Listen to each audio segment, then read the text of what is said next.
Sou o professor Rodoaldo Tavares de Lima, sou discente do programa Mestrado Profissional da Unesp de Presidente Prudente e esta atividade é um mapa conceitual sobre as problemáticas da educação física na Semana Nacional de Avaliação. Dentro das problemáticas da educação física, propositalmente, nesse slide não está o tema gerador ou tema geradores. O tema gerador é algo que é um tema que gera discussões, que gera diálogo. Então, aqui o nosso tema gerador é as problemáticas da educação física e teremos subtemas que são exatamente essas problemáticas, entre elas esportes nas aulas de educação física, a categoria de atuação profissional, teoria e prática, aspectos legais, afastamento em disciplina e questões de gênero. Dando início aqui, eu vou optar por iniciar falando dos esportes nas aulas de educação física. Os esportes nas aulas de educação física, ele tem duas vertentes. Podemos falar do esporte na escola e o esporte da escola. O esporte na escola, o professor é visto como um treinador, enquanto que os alunos, a perspectiva dos alunos é que se eles fossem atletas. O que buscam nessas aulas? O rendimento, treinamento, seleção dos mais habilidosos, preparar para competições. Geralmente são experiências de insucesso esse tipo de atividade, esse tipo de atividades na escola, que é o esporte na escola. Por outro lado, a gente tem o esporte da escola. O esporte da escola ele tem um tratamento didático-pedagógico que leva à reflexão, discussão, os questionamentos. O esporte é utilizado aqui para confraternizações. No esporte da escola espera-se que deva-se buscar a equidade, a diversificação das atividades, assim como as temáticas, utilização de jogos mais significativos, para a gente chegar a uma compreensão da modalidade ou das modalidades esportivas. Não só com relação ao aspecto à modalidade esportiva, mas discussões como, por exemplo, gêneros, racismo, entre outros temas que possam surgir. E aí, na sequência, a gente vai abordar aqui a teoria e prática. Na educação física, a gente teve um modelo tradicional que imperou aí até o início dos anos 80. Era de caráter esportivo, era um modelo esportivista. A crítica em relação as críticas em cima desse modelo tradicional é porque havia uma separação exatamente da teoria e da prática, Como nós falamos aqui dos esportes das aulas de educação física, o esporte na escola era bem isso. Prática, prática, prática e nada assim de teoria, nada de saber o porquê dessa prática. Simplesmente praticar o esporte em si mesmo, Outra crítica é que as aulas, elas, diferente do que é hoje, elas eram num contraturno, ou seja, o aluno estudava num período, digamos, de manhã e ele voltava à tarde para fazer as aulas de educação física, que era exatamente isso, para ter rendimento, para treinar, para selecionar os mais aptos, porque só de fazer o contraturno você já excluía gênero, já excluía o gordinho, já excluía os menos habilidosos. E além disso, a crítica vem porque assim, nessa situação valorizava-se muito o fazer, e separava o fazer e o fazer. Eu estou fazendo, mas eu precisava saber o porquê que eu estou fazendo. E assim, para bater de frente a essa corrente, esse modelo tradicional, surgiu aí na década de 80, anos 90, o movimento renovador. Ele se preocupava com conhecimento sobre o saber fazer. Nesse período proliferou diversas propostas pedagógicas, entre elas a que hoje predomina dentro da educação física, que é a cultura corporal de movimento, que ela vem ao encontro aqui do esporte da escola, né? Que aqui, ó, há reflexões, discussões, questionamento, né? Utilização de jogos mais significativos e está dentro aqui da perspectiva da cultura corporal. E vamos então dar continuidade falando da categoria de atuação do profissional de educação física. E aí nós temos 3 categorias. Nós temos as práticas tradicionais, desinvestimento pedagógico, práticas inovadoras. As práticas tradicionais, ela tem uma perspectiva esportiva. É aquela corrente do esporte na escola, que visa preparar para competições, privilegia os mais habilidosos, é uma prática excludente. Desinvestimento pedagógico é a situação em que o professor abandona o seu trabalho pedagógico. Ele chega na quadra, é aquele famoso rola-bola, né? Ele chega na quadra, deixa o material já disponível, simplesmente joga a bola aos alunos, e os alunos é que montam os times, montam as equipes, escolhem as modalidades. Essas modalidades, geralmente, os meninos praticam futebol, enquanto que as meninas ficam relegadas ao voleibol, ou muitas das vezes no cantinho da quadra lá jogando queimada, ou até pulando corda. Outra corrente de profissionais são os profissionais de práticas inovadoras, que vem ao encontro aqui do movimento renovador, né, da cultura corporal de movimento. Esses profissionais das práticas inovadoras, eles lutam para que a educação física, assim como eles, façam parte da vida escolar, né? Que a educação física faça parte do PPP, Projeto Político Pedagógico. Ele se preocupa com as diferenças, né? Por exemplo, nas aulas de educação física, ele está trabalhando para incluir, né, os menos aptos, não ficar fazendo atividade ou privilegiando os mais habilidosos. Reivindica mais tempo para planejar as suas aulas, seu plano de trabalho, preparar o material. Busca formação contínua.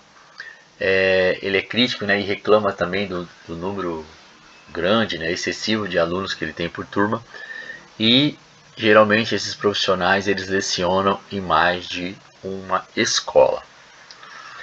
E aí a gente vai aqui abordar outro assunto, uma das temáticas, né, um tema gerador, que são os aspectos legais da educação física.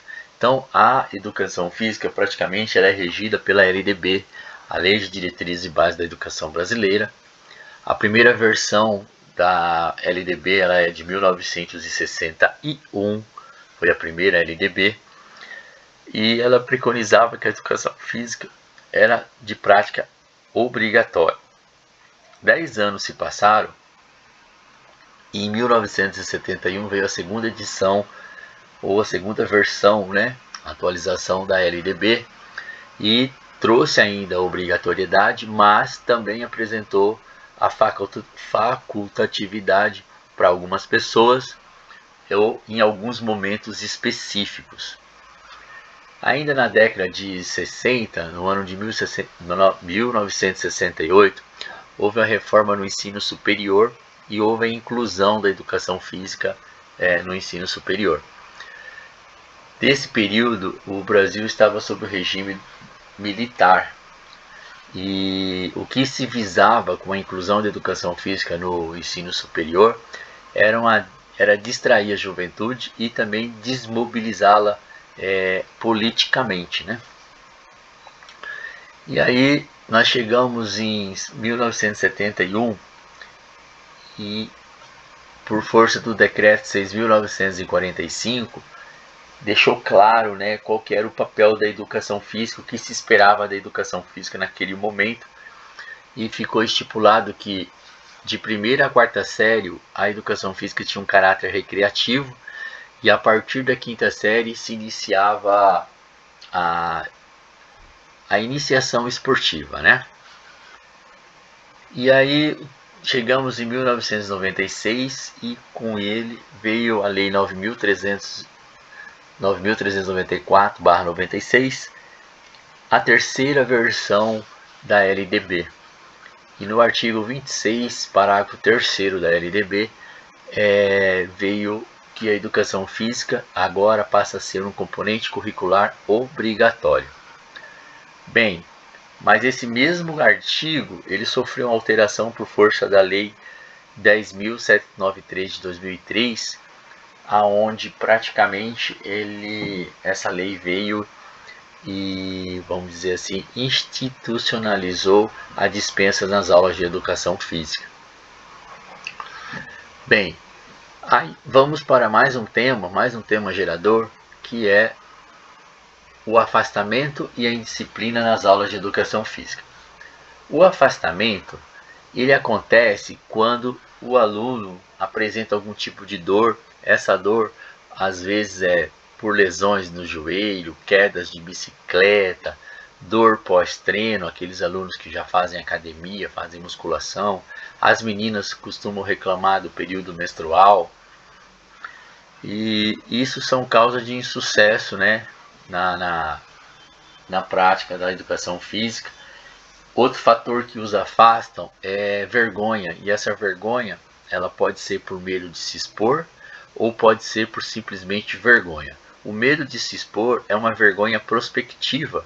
O aluno imagina que se ele não conseguir realizar o gesto que tem que ser feito, se ele ter sucesso na atividade que ele vai fazer, ele vai sofrer constrangimento por parte dos amigos, dos colegas, né?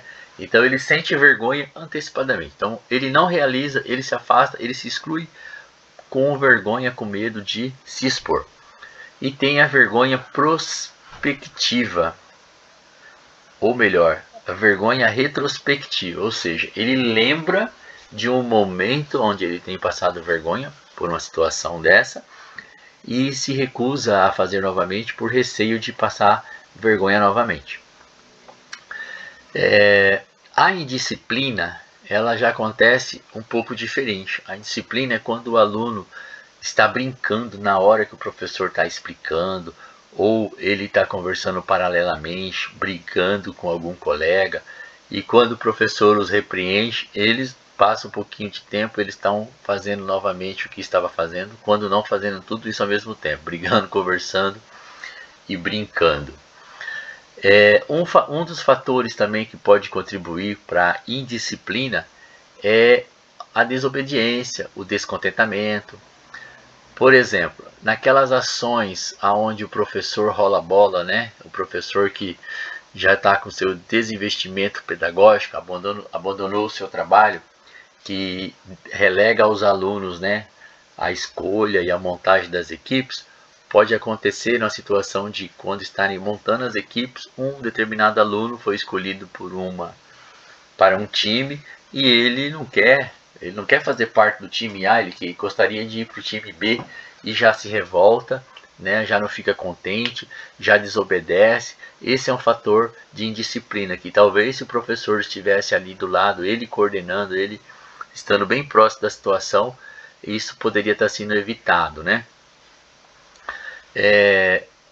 Nesse momento de escolhas do time, é um momento também que os alunos costumam se afastar, ou até mesmo eles se sentem excluídos, não é nem sentir, muitas vezes eles são excluídos, né?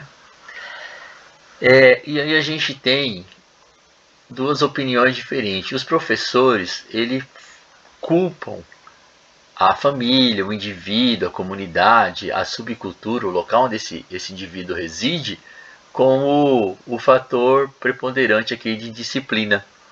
E os alunos, os estudantes, eles apontam os conteúdos repetitivos, a pouca diversificação, a prática do quarteto fantástico, né, que só é vôlei, futebol, basquete e handebol. E então os alunos reclamam exatamente disso. A indisciplina para eles vem por conta disso. Conteúdo repetitivo, pouca diversificação. E a gente percebe aqui, ó, que lá no primeiro tema que nós comentamos do esporte na escola, está falando, está pedindo para diversificação, utilização de jogos mais significativos, né? E aqui o professor, com essa atitude aqui do rola-bola, ele deixa a coisa correr e de repente ele até perde o controle, né? Que é uma pena. E aí a gente vai fechar aqui com a problemática questões de gênero. A questão de gênero ela é muito significativa nas aulas de educação física. Haja vista que sempre que tem uma atividade mais vigorosa, que demanda mais gasto energético, mais força física, mais velocidade, geralmente as meninas já se afastam, né? As meninas já se afastam, já não querem participar, já se excluem ou são excluídas. E se o professor ele não tiver essa postura da cultura corporal, a cultura do movimento renovador, uma postura com as práticas inovadoras, esse insucesso, essa exclusão aqui de gênero, esse afastamento das meninas, ele vai acontecer. Então o professor ele deve estar atento, ser um professor que ele tenha uma diversidade de jogos, ele consiga discutir com os alunos sobre os temas atuais, por exemplo, um tema recente agora sobre o racismo, aproveitar esse gancho, né, e fazer esses questionamentos, aproveitar a situação que está acontecendo com o Vini Júnior, é constante, né, não é só com o Vini, mas atualmente é com ele, e trazer essa pauta para a aula de educação física, né? Então, assim, as aulas mistas, ela promove a coeducação. Então, é um momento muito rico na aula de educação física de eu ter esses gêneros, eu ter menino e menina fazendo a mesma atividade. É difícil, mas o trabalho do professor está aí para isso, né? É ele que tem que comandar. Por exemplo, aqui, ó, para promover a equidade, recentemente num jogo vamos falar handball, né? Mas era uma iniciação para handball, e tem um menino muito habilidoso, Hugo, e aí quando a gente formou as equipes, né, procurando ficar mais ou menos equilibradas, mas ele desequilibra para qualquer lado que ele for. Então eu falei para ele: Hugo, o seguinte, você vai poder fazer 2 gols seguidos, e aí o próximo gol tem que ser de uma pessoa integrante do seu time, não pode ser seu. Se for seu, não vai valer. Então você faz 2 gols, outra pessoa faz, e aí você pode fazer mais 2. Ele concordou, beleza, rapidinho ele fez os outros 2 gols. Mas o que foi interessante, ele continuou sendo um destaque, continuou desequilibrando, mas ele passou a procurar os outros colegas, as outras colegas, dando a possibilidade para elas também fazerem o arremesso. Então, quer dizer, ali foi uma forma de incluir, né? Foi uma forma de estar atento à questão de gênero, porque se deixasse por conta deles, ele ia fazer 10, 12, 15 gols e consequentemente daqui a pouco só estaria ele jogando, né? Porque os outros estariam insatisfeitos, estariam revoltados e não queriam mais brincar por conta que aquilo não estava sendo bacana para eles. Então, assim, as nossas aulas com relação ao gênero, a gente tem que combater as desigualdades, fazer das aulas de educação física que sejam aulas acolhedoras. Bem, esse foi o mapa conceitual sobre as problemáticas da educação física do programa PROEF, Semana de Avaliação Nacional. Espero que tenha contribuído de alguma forma. Agradeço você que teve a paciência de assistir até agora. Um grande abraço, que Deus vos abençoe.